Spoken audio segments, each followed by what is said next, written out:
नमस्कार साथियों, स्वागत है आप सभी का आपकी अपनी पाठशाला पर। मैं हूं अंकित अवस्थी। आप हैं मेरे साथ में एक ऐसी अद्भुत चर्चा करने के लिए जो देख करके ही एक बार में थोड़ी सी इंटरेस्टिंग तो प्रतीत ही होती है कि एक ऐसी प्रिंटिंग प्रेस जिसने अब तक 100 साल पूरे कर लिए हैं, 41 करोड़ किताबें जो छाप चुकी है, that is Gita Gorakhpur press.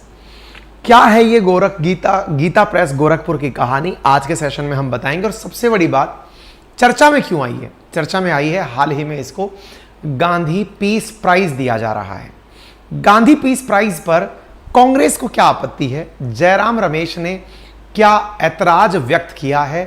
क्यों गीता प्रेस गोरखपुर को नाथूराम गोडसे और सावरकर से जोड़कर देखा जा रहा है, आज के सेशन में हम जानेंगे। लेकिन उससे पहले गीता प्रेस गोरखपुर की बात और सुर्खियों की बात करते हैं।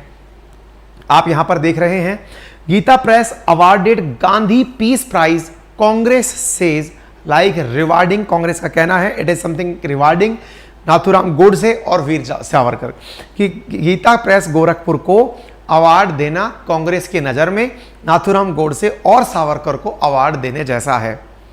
कांग्रेस की तरफ से सावरकर और गोडसे की चर्चाएं आजकल काफी ज्यादा हो रही हैं और लग रहा है उसके आधार पर पार्टियों में विभाजन काफी ज्यादा हो रहा है। गीता प्रेस गोरखपुर को इनाम में मिलने वाला गांधी पीस पुरस्कार 1 करोड़ रुपए का उपहार भी प्राप्त करेगा, लेकिन गीता प्रेस गोरखपुर ने कहा है कि वो 1 करोड़ रुपए नहीं लेगा, उसे केवल अवार्ड मिल जाएगा, पर्याप्त है। वो 1 करोड़ रुपए की धनराशि स्वीकार नहीं करेगा और उसके पीछे का कारण है कि वो किसी से भी पुरस्कार की राशि नहीं लेता है।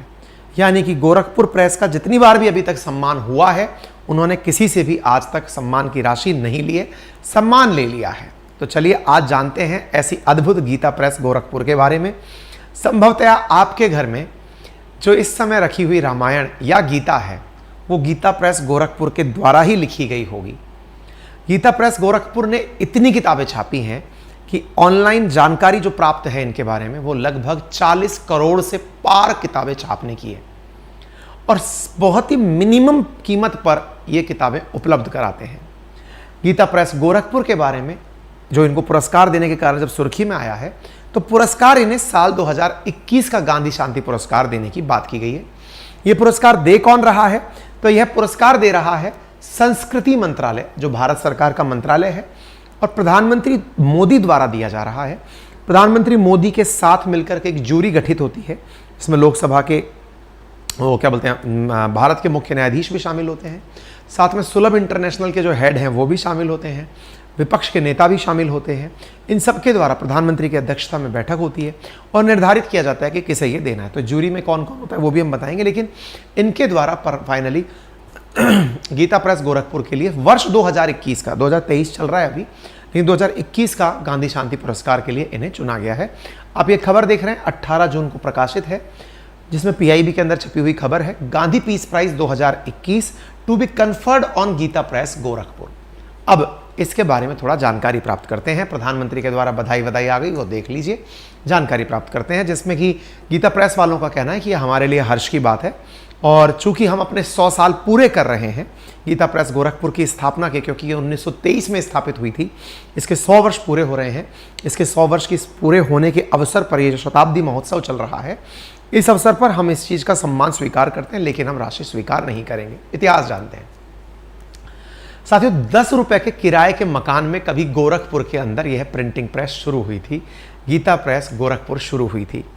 गीता प्रेस गोरखपुर का जो शुभारंभ है वो एक सेठ थे गोयंद का, उनके द्वारा 1923 में किया गया था। उनको इस बात का मोटिवेशन कहां से मिला?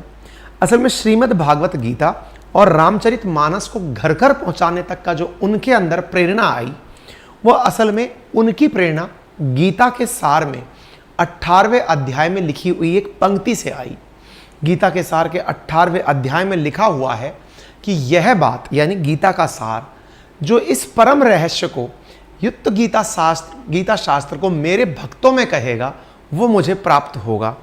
गीता का जब भी सार डिस्कस किया जाता है तो उसमें ये बात बोली जाती है कि जो इन चीज़ों को ज़्यादा से ज़्यादा लोगों तक कहेगा, पहुँचाएगा, लोगों में इस बात को प्रसारित करेगा, वो मुझे प्राप्त होगा। ईश्वरीय बयान माना गया है इसे गीता के अंदर। तो उन्हें, यानी कि ये जो सेठ जी हैं, इन्हें गीता पढ़ते हुए यह विचार प्राप्त हुआ कि क्यों ना मैं इस जानकारी को दुनिया तक पहुंचाऊं, यानी गीता की जानकारी को दुनिया तक पहुंचाऊं। और इसी मोटिवेशन से श्रीमद् भागवत गीता और रामचरितमानस को घर घर पहुंचाने का श्रेय जाता है गीता प्रेस गोरखपुर को। कहा जाता है कि कलकत्ता के अंदर एक मारवाड़ी सेठ हुआ करते थे जिनका नाम था जयदयाल गोयंद का, जो रोज गीता पढ़ते थे और उन्हें इस बात से मोटिवेशन मिला। उन्होंने हालांकि पहले किसी और से लिखवाकर बांटने का प्रयास किया, लेकिन उसमें भारी गलतियां थी, इसलिए उन्हें उसे कैंसिल किया और 1923 में उन्होंने खुद का प्रकाशन शुरू किया। आज ये प्रकाशन कुछ इस प्रकार का दिखाई पड़ता है। इसके भीतर कुछ इस प्रकार से डिस्प्ले पुस्तकों का लगा हुआ है। पुस्तकों की लिखाई में जो कवर पेज पर लगने वाली चीजें हैं उन्हें हाथ से लगाया जाता है। हालांकि इनके पास में करोड़ों रुपए की ऑफसेट प्रिंटिंग मशीनें भी हैं, लेकिन उसके बावजूद ये जो आप कलर ईश्वर की फोटो तस्वीरें देख रहे हैं, ये काम लगाने का कार्य मैनुअली किया जाता है, क्योंकि इनका मानना है कि कई पुस्तकें जैसे रामचरितमानस जिनके घर में रखी होती है, उसकी पूजा होती है, रामायण की आरती गाई जाती है जब रामचरितमानस पूजा पूरा होती है। तो इनका कहना है सर आपका गला कैसा है? स्ट्रगल कर रहा है, बहुत देर से क्लासेस होने की वजह से थक गया है अभी। एनीवे, तो फिलहाल के लिए जो आप यहाँ पे तस्वीरें देख रहे हैं ये बताते हैं कि किस प्रकार से गीता प्रेस गोरखपुर में किस प्रकार का यहाँ पर काम चलता है। इन तस्वीरों से आप अंदाजा लगा सकते हैं। इंटरेस्टिंग फैक्ट जानिए इसके बारे में। ये जो पब्लिकेशन है ये दुनिया का सबसे बड़ा पब्लिशर है। दुनिया का सबसे बड़ा पब्लिशर है मतलब इनसे ज़्यादा पब्लिकेशन किसी ने आज तक नहीं किया। हिंदू धार्मिक ग्रंथों की दुनिया में सबसे बड़ी पब्लिकेशन हाउस के रूप में से जाना जाता है। 29 अप्रैल 1923 को जयदयाल गोयन का, घनश्याम दास जलान और हनुमान प्रसाद पोद्दार ने मिलकर इसकी स्थापना की थी। 600 रुपए में प्रिंटिंग मशीन की खरीद से इसका काम शुरू हुआ था। 41 करोड़ से ज्यादा किताबें ये अब तक छाप चुके हैं और सोसाइटी रजिस्ट्रेशन एक्ट 1860 के तहत ये रजिस्टर्ड है। वेबसाइट पर प्राप्त जानकारी के अनुसार इनकी इतनी किताबें 2022 में बिक चुकी हैं। देश में इनकी लगभग 20 ब्रांचेस हैं। रोजाना गीता प्रेस से 70,000 किताबें आज भी प्रकाशित होती हैं, जबकि डिमांड 1 लाख किताबों की प्रतिदिन है। यह केवल हिंदी में ही नहीं, मराठी, गुजराती, उड़िया, संस्कृत, तेलुगु, कन्नड़, नेपाली, अंग्रेजी, बांग्ला, तमिल, असमिया, मलयालम समेत 14 भाषाओं में पुस्तकें ये प्रकाशित करते हैं।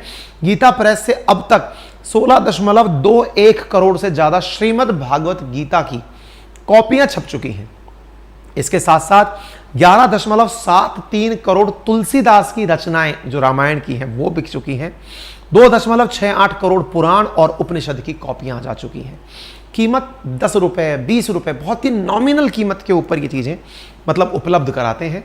और गवर्निंग काउंसिल इसकी एक ट्रस्ट होती है, ना तो ये चंदा मांगती है और ना ही ये विज्ञापन लेती है। सारा खर्च समाज के ही लोगों के द्वारा उठाया जाता है। बहुत सारे लोग यहाँ पर कोई कागज दे जाता है, कोई कुछ दे जाता है, उस प्रकार से ये पूरा काम चलता है। गीता प्रेस गोरखपुर के अंदर 500 टन पेपर छापने, हर महीने 500 टन पेपर छपता है। 8 ऑफसेट मशीनें और 2 रंगाई की मशीनें हैं।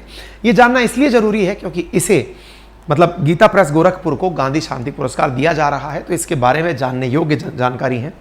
इसके साथ साथ यहाँ की प्राप्त जानकारी ये है कि यहाँ पर जो भी किताबों पर कवर लगते हैं वो मैनुअली यानी कि इंसान द्वारा लगाए जाते हैं, क्योंकि कवर लगाने के लिए मशीनों में जो ग्लू उपयोग की जाती है उसमें जानवर की चर्बी होती है, इसलिए उस चीज़ का उपयोग ना होते हुए पूरी धार्मिक आस्था का ख्याल रखते हुए मैनुअली इस कार्य को किया जाता है। गीता प्रेस गोरखपुर द्वारा बच्चों में धर्म समझ को बढ़ाने के लिए भी 11 करोड़ से ज़्यादा किताबें अब तक छापी जा चुकी हैं। इनके द्वारा हर महीने एक कल्याण नाम से मैगजीन भी छापी जाती है। गीता प्रेस गोरखपुर की अगर किताबें आप देखेंगे तो यहाँ पर इतनी सारी प्रकार की किताबें इनके द्वारा अभी तक छापी जा चुकी हैं। ये आंकड़े 2022 के हैं जो हमने आपके सामने लिए हैं। इंटरेस्टिंग चीज़ें जो देखी गई वो ये हैं कि 2022 में कोरोना के आफ्टर जस्ट बाद में जो इनकी सेल है उसमें 60 से लेकर 80% का इजाफा देखा गया। इसके पीछे का बड़ा कारण जो पता चला वो ये था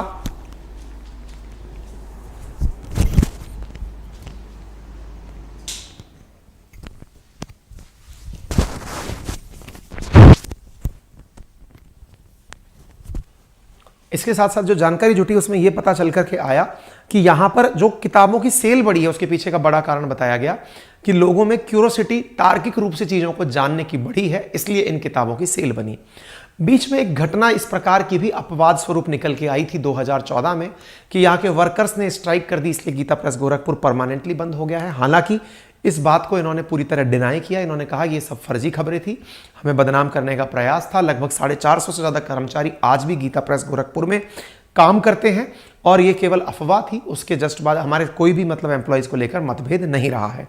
ये गीता प्रेस गोरखपुर का हमने आपको पूरा सार बता दिया। चूंकि इनके 100 वर्ष पूरे हो रहे हैं, शताब्दी वर्ष है और इस साल के अंदर ही जून में ही प्रधानमंत्री द्वारा समारोह, जो समापन समारोह है, उसमें भी पहुंचना अपेक्षित है, इसलिए यह पुरस्कार और ज़्यादा मायने रखता है। तो ये तो हुई जानकारी गीता प्रेस गोरखपुर के बारे में। अब थोड़ा सा गांधी पीस पुरस्कार के बारे में भी जानकारी प्राप्त कर लीजिए। वर्ष 1995 के अंदर भारत सरकार के द्वारा महात्मा गांधी की 150वीं जयंती के उपलक्ष्य में, गांधी जी के जन्म के 125वें जन्म के उपलक्ष्य में इस पुरस्कार की घोषणा की गई थी। इस पुरस्कार में 1 करोड़ रुपए की राशि, एक पूरी पट्टिका, एक प्रशस्ति पत्र और एक उत्कृष्ट पारंपरिक हस्तकला या हथकरघा उत्पादन के रूप में उत्पाद शामिल करके गिफ्ट में दिया जाता है। ये किसी भी व्यक्ति को, और विशेष रूप से जरूरी नहीं है कि भारत के व्यक्ति को, किसी भी दूसरे देश के व्यक्ति को भी दिया जा सकता है, संस्था को, संगठन को दिया जा सकता है। अगर एक से ज़्यादा लोगों को दिया गया है तो वो आपस में इसे साझा करते हैं। इसमें कोई राष्ट्रीयता का फर्क नहीं पड़ता, किसी भी देश का व्यक्ति इसमें हो सकता है। कौन देता है इसे? सरकार के द्वारा दिया जाता है, भारत सरकार के द्वारा दिया जाता है, जिसमें जो समिति होती है उसमें प्रधानमंत्री, देश के मुख्य न्यायाधीश, विपक्ष के नेता, लोकसभा के अध्यक्ष और सुलभ इंटरनेशनल के जो संस्थापक हैं वो इसके अंदर शामिल होते हैं। जूरी का कार्यकाल 3 साल होता है। जूरी बहुमत से डिसीजन लेती है और उसके बाद जैसे फाइनल होता है उसको दे दिया जाता है। इस पुरस्कार के सबसे पहले प्राप्तकर्ताओं के अंदर जूलियस न्यारे का नाम आता है, जिन्होंने तंजानिया के अंदर बेहतरीन काम किया था। उन्हें पहला पुरस्कार दिया गया था। गांधी पीस पुरस्कार 2019 ओमान के राजा को दिया गया, लेट ओमान के जो राजा हैं उन्हें दिया गया। 2020 का जो बंग बंधु हैं मुजीबुर रहमान, जो स्वर्गीय हैं, उनको दिया गया। और 2021 का पुरस्कार गीता प्रेस गोरखपुर को दिया गया। गीता प्रेस गोरखपुर को 2021 का पुरस्कार दिया गया है, लेकिन इसके साथ साथ बीजेपी वर्सेस कांग्रेस हो गया है। जयराम रमेश जी, जो कांग्रेस के नेता हैं, वरिष्ठ नेता हैं, उन्होंने ट्वीट करके कहा कि गीता प्रेस गोरखपुर को पुरस्कार देना ऐसे है जैसे नाथूराम गोडसे को या वीर सावरकर को पुरस्कार दिया जा रहा हो। ऐसा उन्होंने क्यों कहा? उन्होंने इस प्रकार का ट्वीट क्यों किया? उसके पीछे की जानकारी यह है कि उन्होंने एक किताब का यहां पर रेफरेंस दिया, और वो रेफरेंस क्या है? अक्षय मुकुल नामक एक व्यक्ति है जिसके द्वारा एक किताब लिखी गई। किताब क्या थी? Gita press and the making of Hindu India.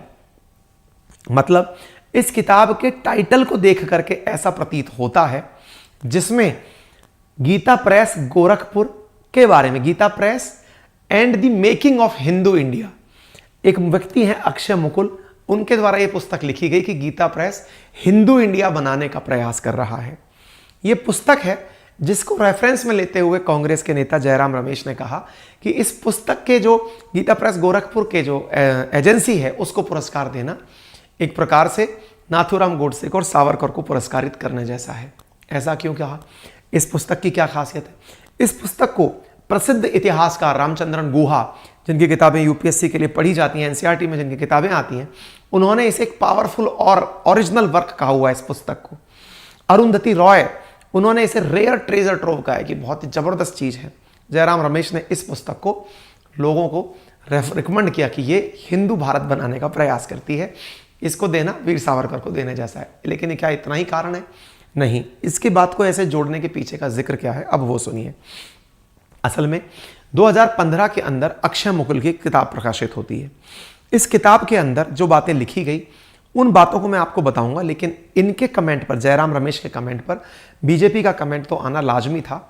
और उनका कहना था कि देश में अगर ये धर्म की बातें अगर की जाती हैं तो उनको प्रसारित करने वालों को अगर आपको लगता है कि गलत है तो फिर ये उनकी गलत मानसिकता को दर्शाता है।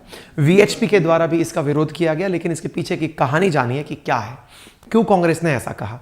तो इसके पीछे की कहानी इस किताब में लिखी हुई है। इस किताब में क्या लिखा हुआ है कि साल 1923 में जिन 2 मारवाड़ी व्यापारियों ने, जयदयाल गोयनका और हनुमान प्रसाद पोद्दार ने, जिस गीता प्रेस गोरखपुर की और कल्याण पत्रिका की स्थापना की थी, वो गांधी की हत्या में गिरफ्तार हुए थे।